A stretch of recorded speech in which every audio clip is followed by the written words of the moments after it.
Welcome to the Hindu Daily. Good to be here. We've got a really interesting structure for our deep dive. We're going to be walking through the newspaper section by section, starting with the big policy questions on the FAQ page, then moving through science, business, and finally landing in the magazine section. Sounds like a great plan. So let's jump right in at the top. FAQ section, Article 1. And this one, it seems to cover a pretty massive stumble in India's industrial ambitions. We're talking about the advanced battery manufacturing crisis. That's right. This is all about the Advanced Chemistry Cell, or ACC-PLI scheme. The government put an enormous amount of capital on the table for this, something like 18,100 crore. Wow. Okay, so that's a serious investment. And what was the goal? What were we supposed to get for that money? The goal was, very clear, very ambitious, achieve 50 gigawatt hours of battery manufacturing capacity by 2025. And 2025 is, well, it's essentially now. Yep. So how are we doing? How much of that 50 gigawatt age target do we actually have up and running? 1.4. 1.4. Out of 50? Yes. 1.4 gigawatt age. That's not even a stumble. That's falling flat on your face. That's barely a rounding error. It's a massive, massive miss. And you have to understand that 1.4 GWh comes entirely from just one company, Ola Electric. So the entire national output is from one single player? For now, yes. There is another 8.6 GWh that is technically in the pipeline but officially delayed. But the truly shocking number is that a full 20 GWh of allocated capacity has seen zero progress. Zero. As in nothing, not a brick laid. Nothing on the ground, just paper allocations. It's stalled completely. And these big industrial schemes, they're always sold to the public on the promise of creating jobs. I feel like I always hear the phrase, millions of jobs. What was the scorecard there? Well, the target was very specific, 1.03 million jobs. Okay, just over a million jobs. And the reality... The reality is 1,118. Wait, 1,000, not 118,000. No, just 118,000. No, just 1,118 jobs total. That's Dearbo 1-2% of the target. That's unbelievable. Okay, we have to unpack this. You don't miss a target by 99.88% because of, a bit of bad luck. There has to be a fundamental structural failure here. Why is this failing so spectacularly? The sources really point to three major structural flaws. The first one is just the timeline. The government gave these companies what they called a 2-year gestation period. 2 years to go from what, an empty plot of land to a functioning gigafactory? Exactly. From a dirt lot to a state-of-the-art battery plant. To a layperson, 2 years might sound like a decent amount of time to build a factory, is it not? For say, a textile mill or a shoe factory, maybe. But for a gigafactory, absolutely not. You have to understand, these are incredibly complex chemical plants. It's not just an assembly line. Not at all. No. You need clean rooms that are literally cleaner than a hospital operating theater. The tiniest speck of dust can ruin a batch of cells. You need incredibly precise humidity and temperature controls because any moisture will just kill a lithium-ion battery during production. So to build that kind of facility from scratch in a country that has, almost no prior experience in doing it at this scale, and to do it in 2 years, it was, frankly, a fantasy timeline from day one. Okay, so the calendar was stacked against them from the start. What's the second flaw? The materials. That's the big one. Domestic Value Addition, or DVA. The scheme demands that a very high percentage of the battery's value has to be sourced from within India. Which sounds good on paper. Promotes local industry. It sounds great. But the problem is we don't have the upstream processing facilities. We don't have the industrial capacity to refine raw lithium, nickel, or cobalt into battery-grade materials. So the government is basically saying, you must make the battery here, but the core ingredients aren't available here. That's a perfect way to put it. It's like telling someone to bake a cake from scratch, but then telling them they're not allowed to buy flour or sugar. They have to grow the wheat and sugarcane themselves first. It's an impossible condition when the ecosystem doesn't exist. And that ecosystem takes years, decades even, to build. Precisely. And that brings us to the third point, which is the geopolitical angle. You simply cannot have a conversation about batteries today without talking about China. Of course, they dominate the supply chain. They dominate everything. The technology, the machinery, the expertise. That is just the reality of the industry right now. So Indian companies need Chinese technical experts on the ground to set up the production lines. But because of the ongoing border tensions, getting visas for those Chinese specialists has been a bureaucratic nightmare. So it's a complete catch-22. It is. We want to build our own battery industry to reduce our reliance on China. But to do that, we need to let in Chinese experts, which the government is reluctant to do. You've hit the nail on the head. We're blocking the very people who possess the know-how to help us achieve that strategic independence. So the recommendation from the industry is pretty clear. Extend the timeline by at least a year, and please, fast-track the technical visas. Otherwise, that 1.4 GWH is where we're going to be stuck for a long time. A really sobering look at a flagship policy. Okay, let's stay in the FAQ section, but pivot to something that seems to be going much better. Article 2. We're moving from stalled factories to what's being dubbed the mother of all deals, the India-EU Free Trade Agreement. The negotiations are done. And this is monumental. There's no other word for it. The scale is just staggering. We're looking at a combined market size of 2,091.6 lakh crore. What is that in dollars? That's about $24 trillion.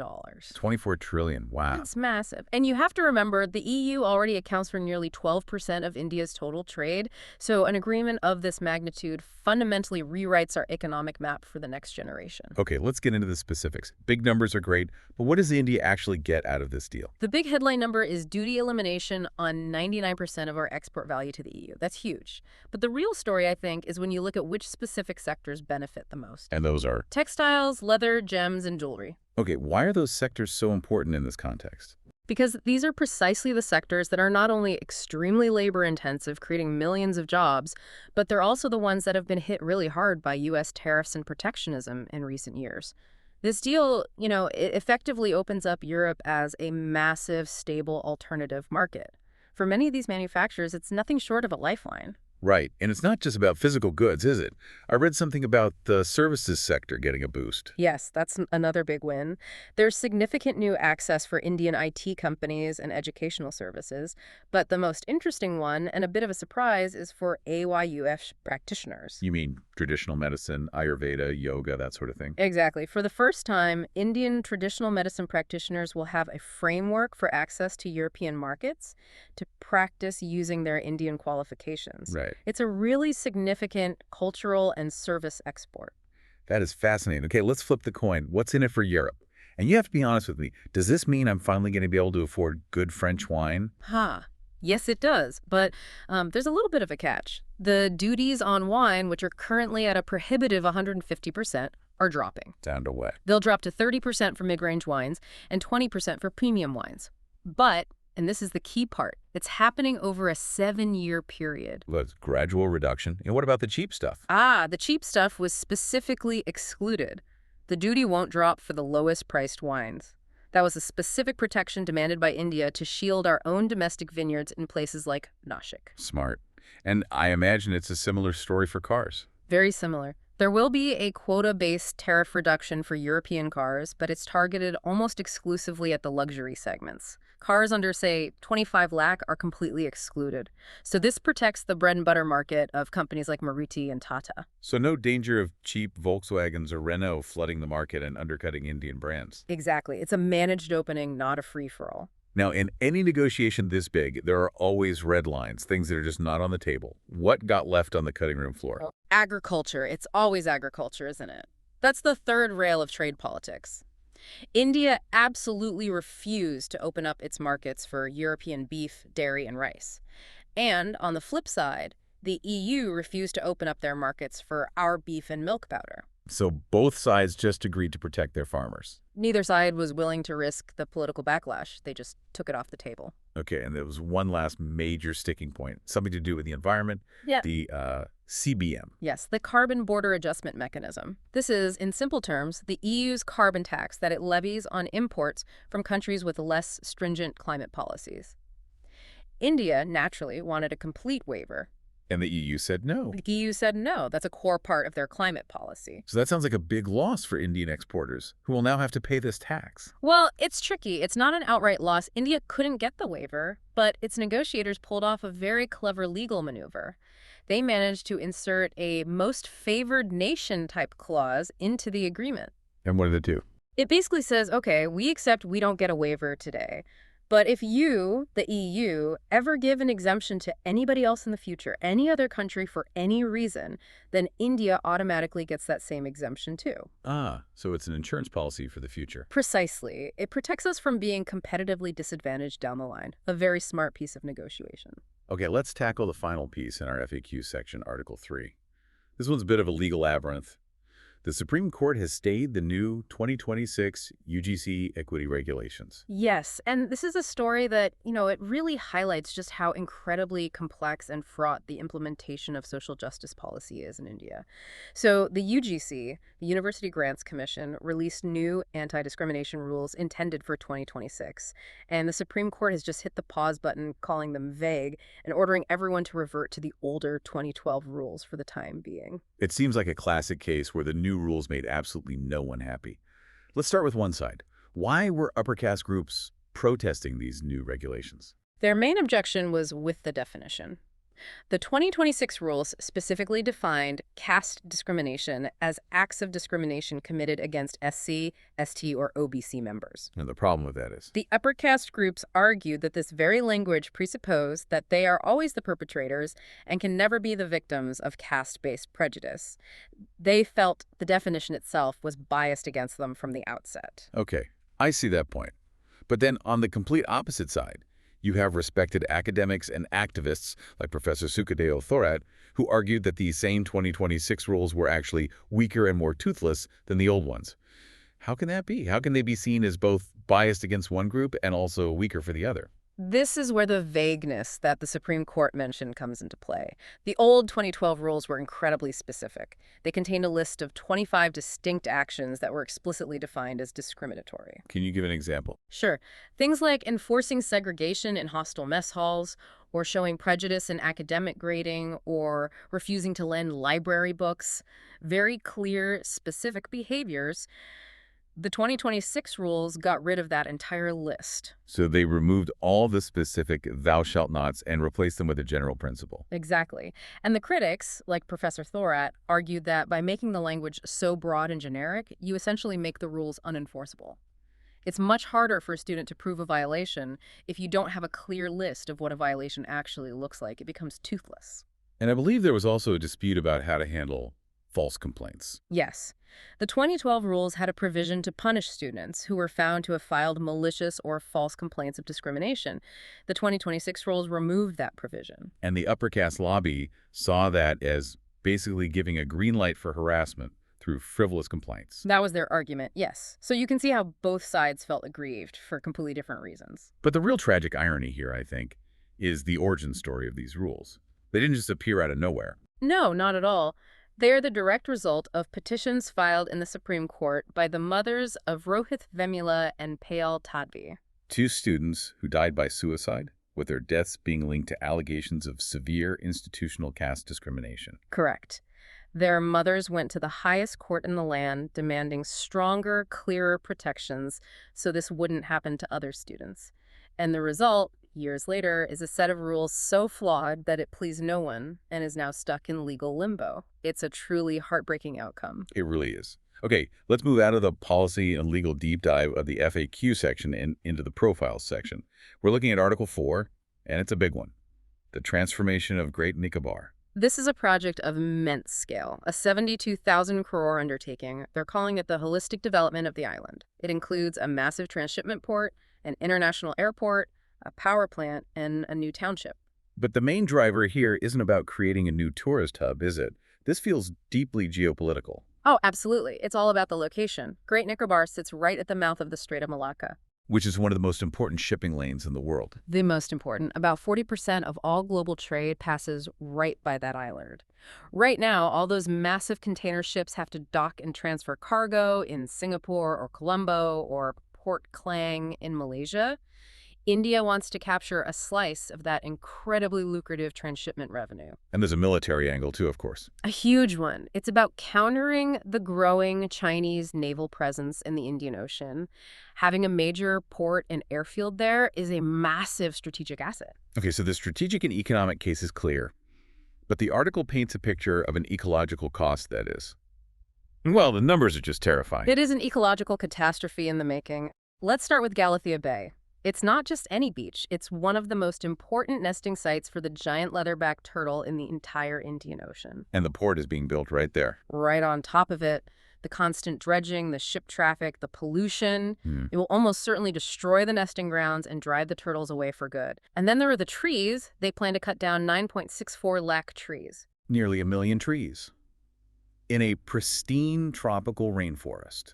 Yes. And this is where the bureaucratic absurdity really kicks in.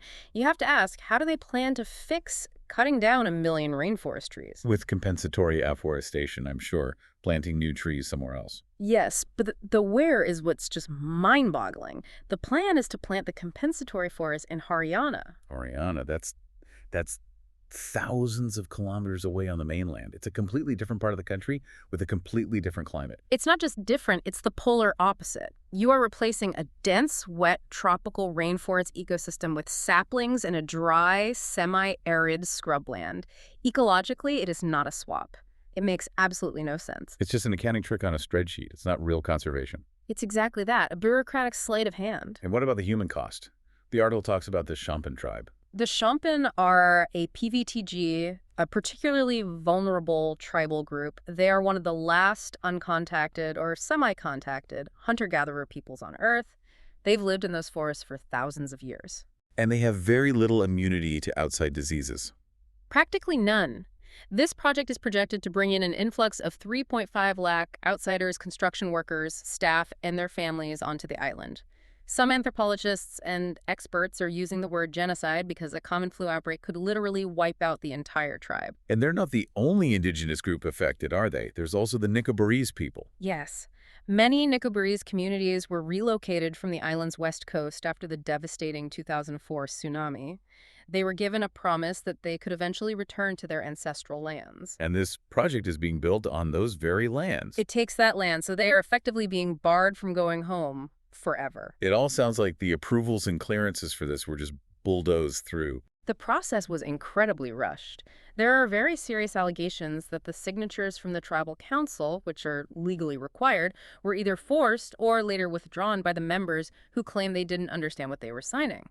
It's a high-stakes geopolitical gamble, and it seems the environment and the island's original inhabitants are the ones paying the ultimate price. A difficult story. Okay, let's turn the page and head to the science section, Article 5. This one is really fascinating. We usually think of vitamin B12 as, something you take for a bit more energy, but this new study suggests it's vastly more important than that. This is truly groundbreaking research. It comes from Dr. Chittaranjan Yajnik and the Pune Rural Intervention in Young Adolescents, or the PRIYA study. They were initially looking at the epidemic of diabetes in India. The combination of diabetes and obesity. Exactly. And they stumbled upon a profound link to vitamin B12. So what did they find? They found that B12 is not just a vitamin. They call it a regulator of regulators. It's a master switch. The regulator of regulators. That sounds like something out of science fiction. Can you break that down for us? I'll try. The study gave B12 supplements to one group of adolescents and not to another, and then they followed these young people for years until they grew up and had babies of their own. And this is where it gets interesting. It brings us to the field of epigenetics. Okay, epigenetics. So not changing the genes themselves, but changing how they work. Precisely. Think of your DNA as a long, complex musical score. Epigenetics are like the conductor's notes written in the margin. Play this part loudly, play this part softly, or skip this part entirely. They don't change the notes, but they change how the music is played. And B12 is one of the conductors. It's a key part of the conductor's toolbox. The study found that higher levels of B12 in the mother's cord blood at birth correlated directly with the gene expression of enzymes called methylases. These methylases are what actually go and write those notes in the margin of the DNA. So let me see if I have this right. If a mother is deficient in B12 during pregnancy, she isn't just, say, a bit anemic. She is chemically altering how her baby's genes will be expressed for the rest of its life. You've got it exactly right. It changes the software of the next generation. It can essentially pre-program the baby's body to be more susceptible to things like diabetes and obesity decades later. And this is especially critical in India, where a large portion of the population is vegetarian and B12 deficiency is common. It's rampant. And this study fundamentally reframes the problem. B12 deficiency is not just an individual health issue for one person. It's a multi-generational public health crisis in the making. So what's the solution? It sounds complex. The solution is actually incredibly simple. Policy. The researchers are making an urgent call to add vitamin B12 to the National Iron and Folic Acid Distribution Program for pregnant women immediately. So just add one more cheap pill to the packet they already received. That's it. A very low-cost intervention with a potentially massive long-term payoff for the health of future generations. Absolutely incredible. Okay, let's flip over to the business section, Article 6. A look at India's space economy. We see these amazing images of rockets launching and moon landings, but the article asks, is the actual business of space working? And that's the central paradox, isn't it? The public visibility of India's space program has never been higher. A triumph on the moon, a mission to the sun. It's a source of immense national pride. But if you look under the hood at the structure, you see a lot of fragility. Let's follow the money then. What does the budget look like? Well, the budget for the Department of Space has been stagnating for a while. And if you adjust for inflation, it's actually shrinking in real terms. Okay, so less money to go around. Not just less money, but the composition of that spending is also changing for the worse. A growing percentage of the budget is going towards salaries and operational costs, just keeping the lights on, and less is being allocated to capital expenditure. So less money for building new assets. New labs, new launch pads, new satellites. Exactly. It's like a company that's spending more on its rent and bills and less on research and development for its next product. It's not a healthy trend. To make matters worse, the department often fails to use all the funds it is allocated, which then leads to further budget cuts. That sounds like a vicious cycle. But what about the private sector? We hear so much about the boom in Indian space startups. Yeah. Aren't they supposed to be filling the gap?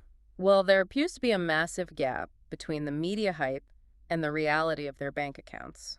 The private industry is collectively asking the government for about 18,000 crore in support and contracts. 18,000 crore. And how much have they managed to raise themselves from private investors? About 1,000 crore. So there's a huge disconnect.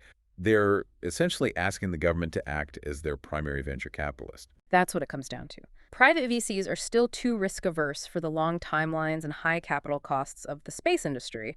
The startups are saying, government, you need to be our anchor customer. You need to take the initial risk.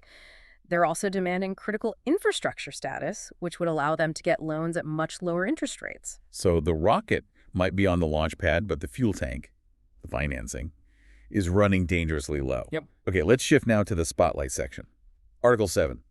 I want to slow down a little for the story because it's just so beautiful and heartbreaking at the same time. It really is. The article transports us to Srikakulam, right on the border between Andhra Pradesh and Odisha, and it opens with this incredibly vivid image of a woman named Marla Dilemma. Yes, she's kneeling on the ground in her yard in front of this simple patch of sealed clay. She's placing wildflowers on it. She draws a bindi, a red dot, directly onto the earth. It feels like a sacred ritual, like an act of worship. In a very real way, it is. She is paying her respects to the Paathara, or as it's also known, the Coney. This is an ancient, traditional form of underground grain storage. Can you describe it for us? What is it exactly? What's happening under that seal of clay? So a family would dig a large rectangular pit in their courtyard, maybe 10 feet deep or so. They'd carefully line the entire pit with layers of paddy straw and then plaster it with cow dung, which acts as a natural insect repellent and sealant. And then they just pour the rice harvest in. They pour the paddy in, fill it to the top, and then seal it with a thick layer of clay, making it airtight. And there it stays, safe and cool underground until the monsoon season begins. But it's doing more than just storing the grain, isn't it? The article says it actually changes the rice. Yes, this is the magic of it. The slight geothermal heat from the earth and the anaerobic conditions inside the pit cause the rice to undergo a very slow, subtle fermentation. The locals swear that this rice is not only healthier and easier to digest, but that it develops a unique taste and aroma that you simply cannot replicate with modern storage methods like a steel silo or a plastic sack. And it has this central sacred role in local weddings. Absolutely. The Tilam Bralu ritual. This is the moment when the bride and groom pour handfuls of rice over each other's heads. Tradition dictates that it must be this specific aged Paathara rice. It's believed to carry the blessings of the earth and ensure fertility and prosperity for the couple. But the tragedy of this story is that Marla Dilemma is one of the very last people still practicing this. That's the heart of it. The reporter makes a stunning observation. 20 years ago, almost every single household had its own Paathara pit. Now, in a village of 200 homes, only 2 are left. Just 2. What happened? What killed this ancient tradition so quickly? In a word, concrete. As people became more prosperous, they tore down their traditional thatched houses and mud courtyards and built modern concrete buildings. They paved over their front yards to park motorcycles and cars. There is quite literally no space left to dig a pit anymore. And Marla herself says something so poignant. She mentions she's in the process of selling her bullocks, and she says, "The bullock cart is gone. Next could be the Paathara." It's the end of an entire way of life, all happening in one generation.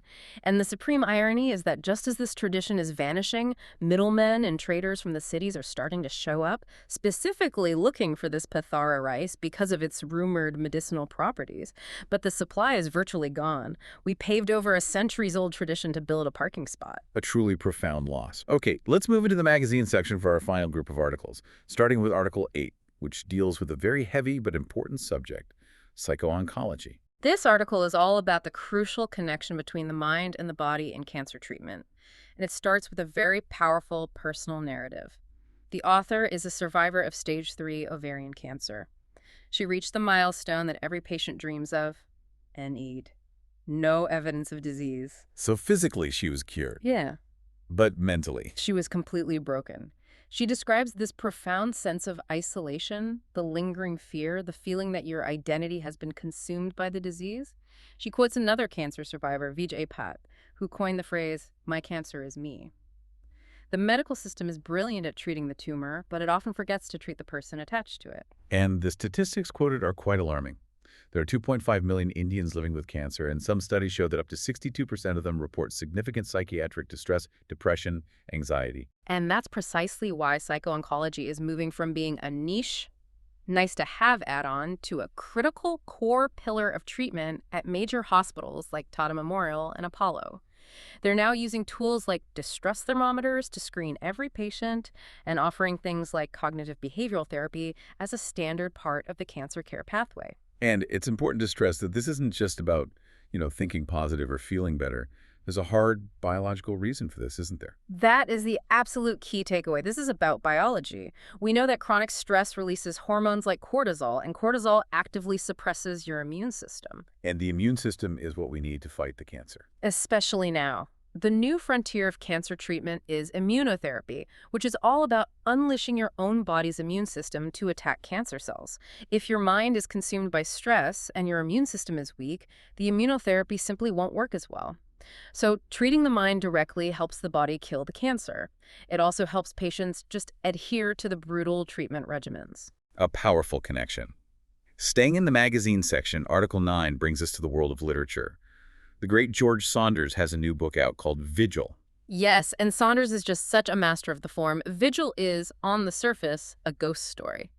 It's narrated by a working-class ghost, a woman named Jill Dahl-Blaine. And she's haunting an oil tycoon who is also a ghost. Exactly. A character named KJ Boone. He's this larger-than-life tycoon who refuses to admit his guilt for his environmental crimes, even in death. So the book uses this ghost story framework to explore these huge themes of denial and our own complicity in the systems that damage the world. Saunders has this very unique writing style.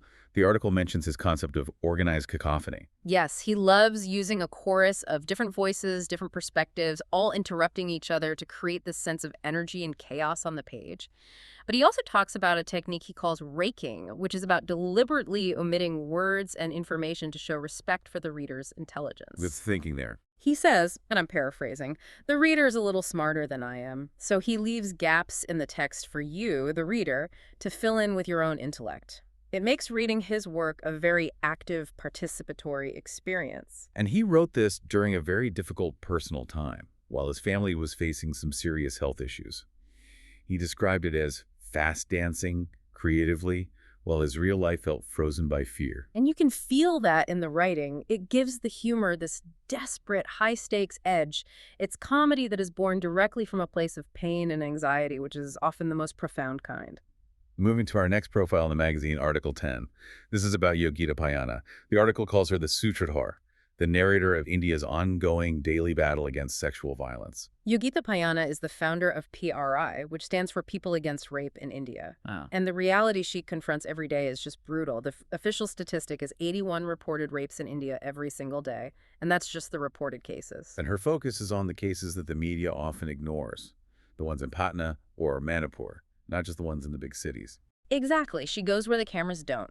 She provides support to the victims the system seems determined to forget, like the Unnao rape survivor who, unbelievably, is still facing lawsuits filed against her by the rapist's powerful family. The article touches on the immense emotional toll this work takes on her. It does. She has this heartbreaking quote where she says, "I come home blank. I don't talk to anyone for days."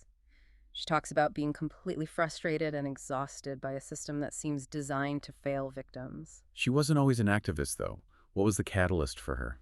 Her journey started in 2002 when she witnessed an accident victim die because of hospital apathy. But it was the 2012 Nirbhaya case in Delhi that truly radicalized her. She was so disgusted with the official response that she actually quit her position at the National Commission for Women in protest. And now she has a new tactic. Yes, a very modern one. She uses social media to track every politician who dismisses or downplays rape as a small incident, and she and her organization publicly campaign against them. She is absolutely relentless. A truly formidable figure. Yeah. Okay, our final article for this deep dive, Article 11, takes us to the India Art Fair. But the theme this year wasn't about pretty landscapes or portraits. No, not at all. The overarching theme, the vibe, was ecological resilience. The artists are moving away from romanticized paintings of nature and towards what the article calls a critical engagement with stressed systems. Can you give us an example of what that looks like? A great example is the work of an artist named Dumiduni Ilanga Singh.